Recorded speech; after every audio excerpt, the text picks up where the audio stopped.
ეს მე ვარ ლაოსის ერთ-ერთ სოფელში, სადაც ადგილობრივ მაცხოვრებლებთან ერთად უშუალო მონაწილეობას ვღებულობ დაკრძალვის ცერემონიაში. ეს ხალხი ეთნიკურ უმცირესობას წარმოადგენს და ზოგადად უნიკალური ხალხია, განსხვავებული ადათ-წესებით. იმდენად განსხვავებულით, რომ სიკვდილსაც კი სხვანაირად უყურებენ. ვაკვირდები მათ სახეებს შუა დაკრძალვისას და ვერ გამიგია დამწუხრებულები არიან მომხდარი ამბით თუ პირიქით უხარიათ. სწორედ ეს გაურკვევლობაა ის, რაც მთელი აქ ყოფნის განმავლობაში თან მზევდა. და ამ ვიდეოში თქვენთან ერთად შევეცდები ამოხსნა და გავარკვიო, საერთოდ რა ხდებოდა აქ. გუშინ ჰოსტელში გავიცანი ორი ფრანგი ადამიანი, ორი ფრანგი ბიჭი. და გადავწყვიტეთ, რომ ახლა ერთად წავიდეთ. ესე იგი, მეც მქონდა გეგმაში, მათაც მქონდათ გეგმაში და მოკლედ საერთო გზა გვაქვს რა. და აგერ ვიქირავე მოპედი, მათაც ყავთ მოპედი. და ახლა გავუდგებით გზას ახალი თავგადასავლისაკენ. So these two guys is from France and we are going to loop now and let's see what happens. So tell us your name. Yeah, my name is Tom. Tom I'm is from no. France. My name is Theo. I'm French. Theo. Yeah. Okay. From Italy. My name is Saba. Okay. Saba. Okay, Okay, let's go. Yeah, let's go. თავგადასავლის გეგმა კი ასეთი იყო. მოპედებით უნდა დაგვერტყა წვე, წინასწარ მონიშნულ გზის მონაკვეთზე. ამდაგვარი წრეები ბევრია ზოგადად ლაოსში და მოგზაურები ხშირად გადიან ხოლმე ამ ქვეყანაში მოგზაურობისას. გავემზადეთ, საწვავი ჩავასხით და გავუდექით გზას.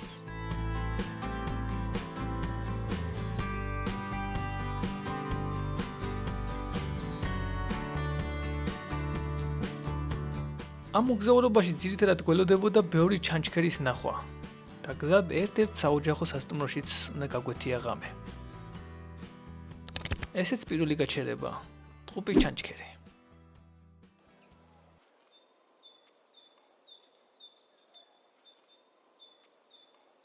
იქვე იყიდებოდა სხვადასხვა სუვენირები, საჭმელები და ასე შემდეგ. მოვადექით მეორე საკმაოდ წყალუხ ჩანჩქერს.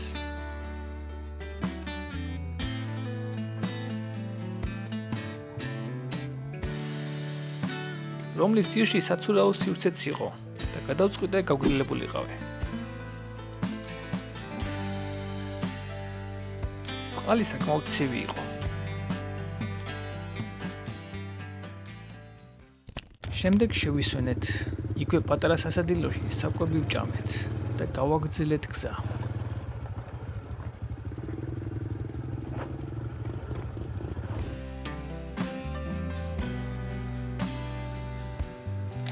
ესეც მესამე და ბოლო ჩანჩქერი დღევანდელ დღეს.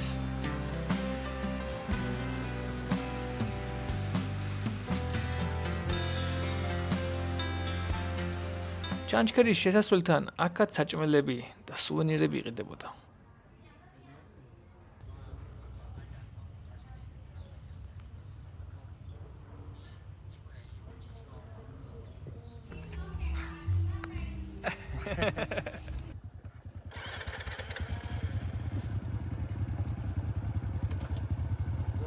Let's go.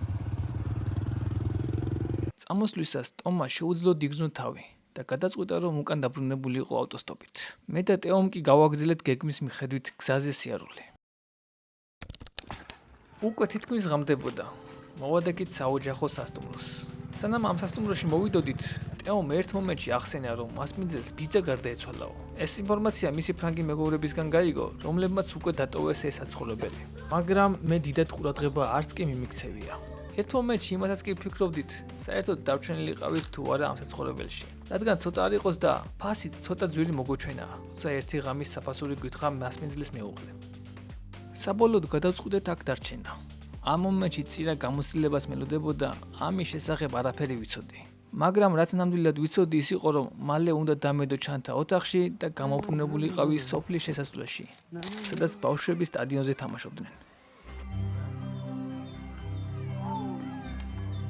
ადგილზე რომ მივედი დავინახე, რომ თურმე აქ საცხოვრებელში სხვა მოგზაურებიც ყოფილან ჩვენსავით. Hello.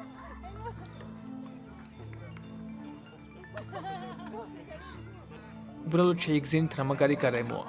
კომენტარს არ გავაკეთებ.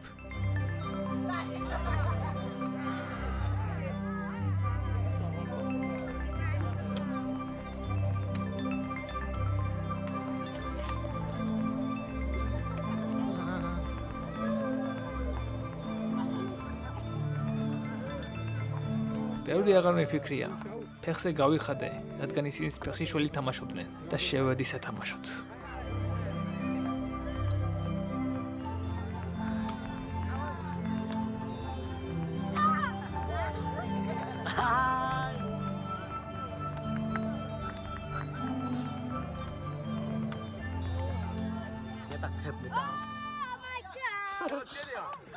აქ ტეო მეძახის კვარაცხელიას. თურმე სმენია ჩვენი გამორჩეული ფეხბურთელის შესახებ.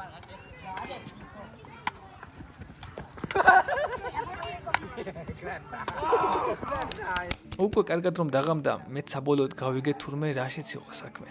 თურმე დღეს, სწორედ ახლა, აი აქ ღამით იწყებოდა დაკრძალვის ცერემონიალი. ძალიან მოულოდნელი იყო ჩემთვის ეს ყველაფერი. ჩემში წამოვიდა ძალიან დიდი ინტერესი. მაინტერესებდა რას როგორ გააკეთებდნენ. მსგავსი იქნებოდა ქართული ცერემონიალის თუ სრულიად განსხვავებული. იმდენად მინდოდა რომ არცეთი წამი არ გამომეტოვებინა, სხვა მოგზაურებისაგან განსხვავებით საჭმელზეც კი უარი ვთქვი, რომელიც თურმე შედიოდა საცხოვრებლის ფასში. ასევე მინდოდა ეს ყოველივე კადრებში აღმებიჭდა. ამიტომ პირველ რიგში ავიღე ნებართვა, თუ შემეძლო ზოგადად დასრება და შემდეგ ამ ყველაფრის კამერით გადაღება. Can I take video? Yeah, sure. გარემო შემდეგნაირად გამოიყურებოდა. სახლებს შორის, ღია სივრცეში, ესვენა გარდაცვლილი ადამიანი ცემენტის კუბოში. მის გარშემო ხალხი ირეოდა. ზოგი იქვე შესაწირად გამზადებულ საქონელს ამზადებდა, ზოგი უბრალოდ მრგვალ მაგიდებთან ისხდნენ, და ზოგიც კიდევ ემზადებოდნენ მუსიკალურ ინსტრუმენტებზე დასაკრავად.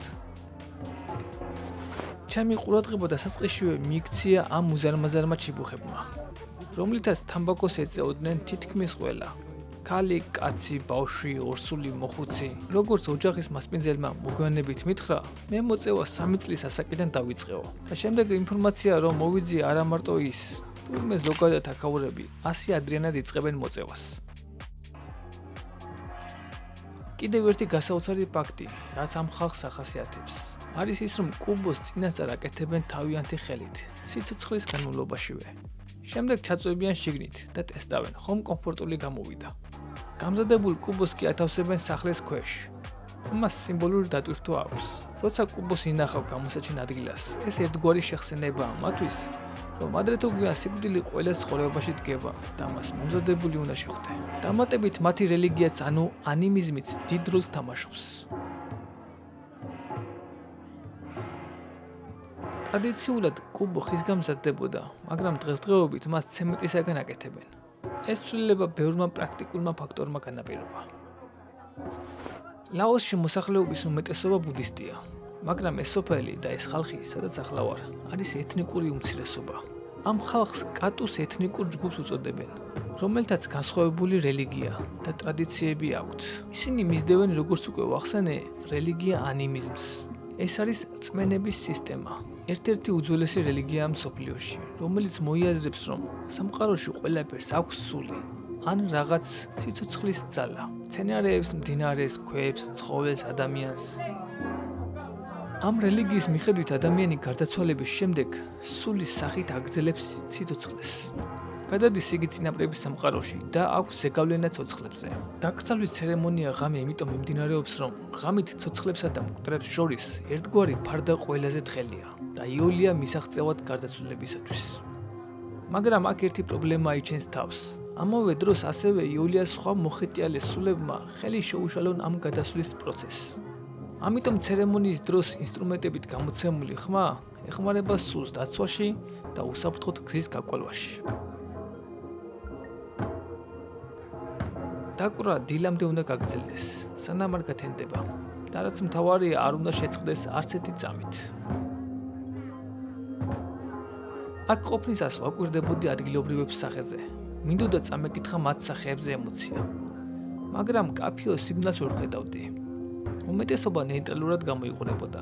არც უხაროდათ და არც განიცდიდნენ მომხდარს. ასევე აქ ვხედავდი ადამიანებს, რომლებიც მომენტებში სიხარულსაც კი გამოხატავდნენ. და ასევე დავინახე 1-2 მდედრობით ისქესის ადამიანი, რომლებსაც უფრო სევდა აღენიშნებოდა. რომ შევაჯამოთ აქ მყოფი ადამიანების უდიდესი ნაწილი ნეიტრალურად უდგებოდა ადამიანის გარდაცვალებას. ერთ-ერთმა ადგილობრივმა შემომთავაზა ამ რიტუალში მონაწილეობა. მეც მივიღე ეს შემოთავაზება და სხვათა შორის პირველი ვიყავი იქ მყოფ მოგზაურებში, ვინც ასე შეუერთი ინსტრუმენტებზე დამკვრელებს. მახსოვს ამ მომენტში ყველა მემაკვირდებოდა, მაგრამ პრობლემა ის იყო, რომ არ ვიცოდი რა ემოცია უნდა გამომეხატა ამ დროს. მივყოლოდი ჩემს სუბიექტურ ემოციას თუ მივყოლოდი ადგილობრივების აღქმას.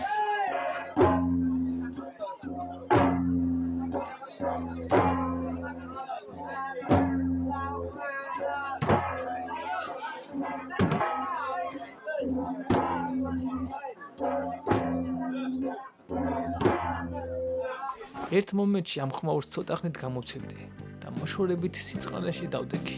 მოვიხედე მაღლა ცაში და ვარსკვლავებს ვაკვირდებოდი. ვარსკვლავები, რომლებიც ასენა ცნობი იყო ჩემთვის, მათთვის ხომ არაერთხელში მიხედავს.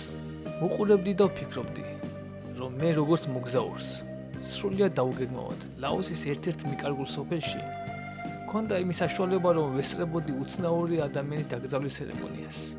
და არა მარტო ვესწრებოდი, არამედ მონაწილეობას ღებულობდი მასში.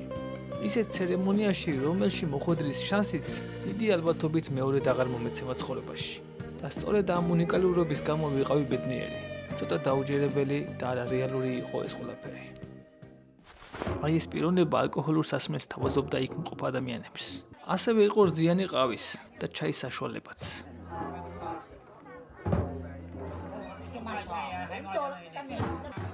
ამასობაში გარეთ მაგიდებზე კარტის თამაშიც გაჩაღდა. ჩემთვის იმ მომენტში ძალიან გასაკვირი იყო ეს ყოველივე. იქვე 5 მეტრში მიცვალებულია დასვენებული და აქ ესენი ფულს კრებდნენ და ფულზე თამაშობდნენ.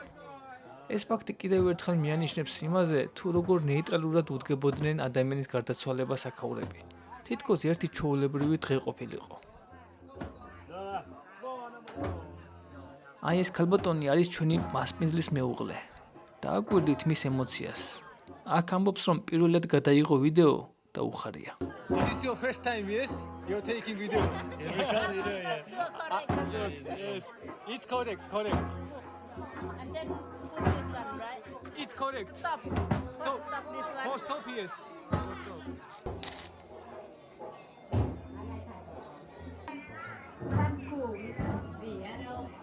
ამასობაში გამზადდა საქონლის ხორცისაგან გაკეთებული საჭმელი.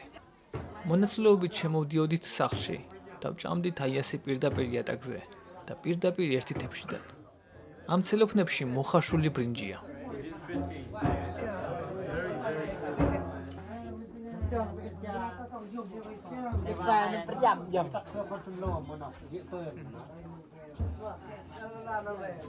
ღამე საკმაოდ აცივდა.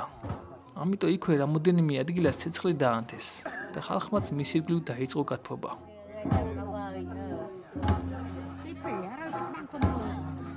What is your name? My name? Saba. Saba. Saba.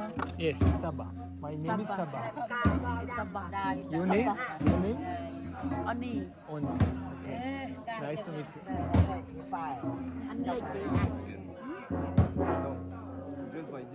თავდაპირველად ვაპირებდი, რომ მაცავით მთელი ღამე გამეთენებინა, მაგრამ ისე დაღლილი ვიყავი, ბოლომდე ვეღარ გავძელი. და სადღაც ღამის 4 საათი იქნებოდა, მე და ტეომ გადავწყვიტეთ, რომ დაგვეძინა 2 საათით. ასე გამოიყურებოდა ჩვენი საწოლები. მატრასები პირდაპირ იატაკზე. ესეც მე, ჩაძინებამდე რამოდენიმე წუთით ადრე. აქამდე თუ მოგეწონათ ვიდეო, გთხოვთ რომ გამოიწეროთ არხი და მოიწონოთ ვიდეო.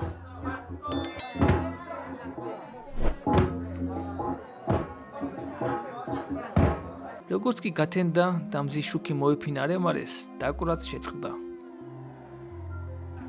მანქანა მოიყვანეს და ზედ დაასვენეს მიცვალებული.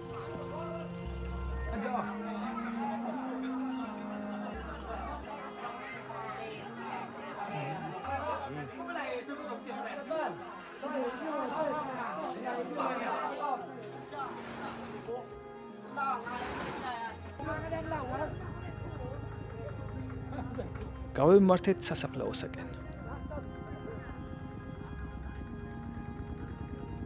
ამ დილაუთენია ეს ჯიგარი უკვე მთვრალია და ასე ყოველ წამს ცდილობდა ჩემთან კომუნიკაციაში შემოსვლას. მიუხედავად იმისა, რომ ინგლისური თითქმის არ იცოდა.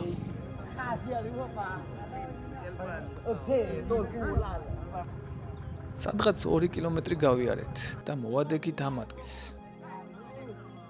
ეს ძველი საფლავებია. დაახლოებით ასეთი უნდა გააკეთონ აქაც. ჯერ დაიწყეს მიწის გასუფთავება ზედმეტი მცენარეებისაგან. აქ ტეოს უთხრეს, შენ მაღალი ხარ და აბა აქ თუ გადაჭრიო. დაასვენეს მიცოლებული და ახლა დაიწყეს ცემენტის მოზელა, რომ კუბოს სახურავი დაამაგრონ.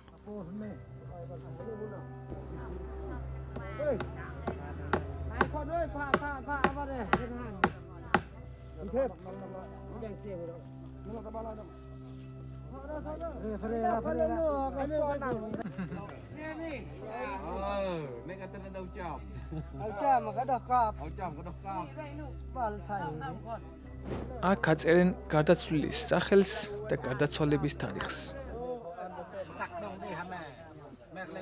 ამით მორჩა ეს ცერემონია და ბრუნდებით ისევ სოფელში.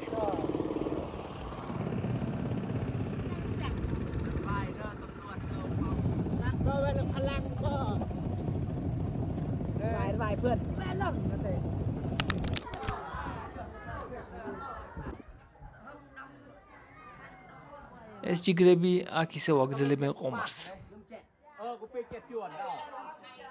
ისევ შემომიპატიჟეს საჭმელად.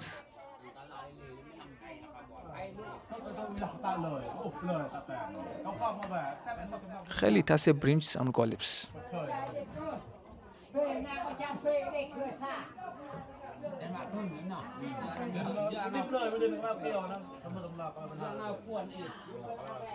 გარეგნულად ასე გამოიყურება აქაური სახლები. შემდეგ იქვე ერთ-ერთ ბავშვს თხოვე, რომ მისი სახლი ეჩვენებინა ჩემთვის შიგნიდან. One room. Is here anyone? Here? Can I see? Okay. Kitchen. For them. For this? Yeah. For wedding? Yeah. ეს კაპიტანი ჰუკია. ასე ძახიან მას ადგილობრივები. ამ საოჯახო სასტუმროს მეპატრონე, რომელიც უკვე არაერთხელ ვახსენე. გარდა საოჯახო სასტუმროსი, ის ასევე სტუმრებისათვის პატარა ექსკურსიას აკეთებს ხოლმე მის სოფელში. ამ ცნობს მოგზაურებს სხვადასხვა მცენარეებით, რამდენი რაღაცის გაკეთება შეიძლება და ზოგადად აზიარებს ცოდნას ადგილობრივი ხალხის ტრადიციების შესახებ. თუ ამ სახლში დარჩებით, აუცილებლად დაიმატეთ აი ეს აქტივობა. ძალიან მომეწონა და ნამდვილად ღირდა. So if the guru they healing you with the magic massage doesn't work, and then we use medium woman. She make free action. What wrong with a person's sickness? Maybe this man go to the forest. They are unpolite. The nature spirit make his sickness. So then they will use how they make it for they get a better. We use make a sacrifice. If the sacrifice doesn't work, and medium woman connect with Apsara spirit god, and she use dancing around the people's sickness. If the Apsara spirit doesn't work, you die. That is old people in my village, but young generation running pharmacy first and hospital. მაგალითად, აქ გვანახებს, როგორ შეიძლება მცენარით ისრის გაკეთება. შემდეგ გვანახა მისი ყავის პლანტაციები და აგვიხსნა რა ეტაპებს გადის ყავის მარცვალი, სანამ ის ჩვენამდე დაბქვილი სახით მოვა. ამასობაში დავტოვეთ მისი საოჯახო სასტუმრო და გავაგრძელეთ გზა.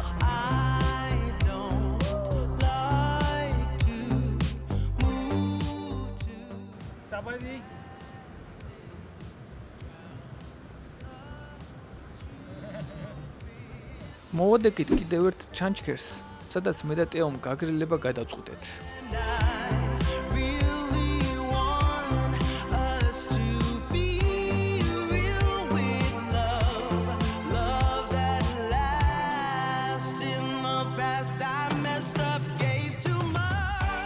ზირჩასვლისას უკვე იმ ადგილას ვიყავი, საიდანაც წინა დღეს დავიწყეთ ეს მოგზაურობა, ქალაქ პაქსეში.